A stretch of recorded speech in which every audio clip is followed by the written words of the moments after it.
ইনশাআল্লাহ একসাথে ধানের শীষকে বিজয় করে আনবো।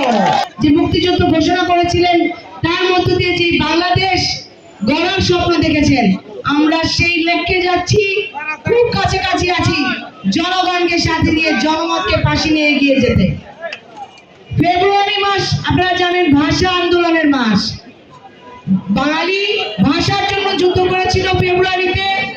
ফেব্রুয়ারি থেকে 71 থেকে বিগত সময়টাতে স্বৈরাচারের বিরুদ্ধে লড়েছে বাংলাদেশ জাতীয়তাবাদী দল, এবং স্বৈরাচারের বিরুদ্ধে লড়ে জুলাইয়ে গণ অভ্যুত্থানের মাধ্যমে আজকে আমরা যেই রাষ্ট্র গড়ার পরিকল্পনা চিন্তা করছি, সেইখানে বাংলাদেশের হয়ে লড়েছেন শহীদ প্রেসিডেন্ট জিয়াউর রহমান, আমাদের মরহুমা দেশনেত্রী বেগম খালেদা জিয়া, যিনি আপোষ করেন নাই।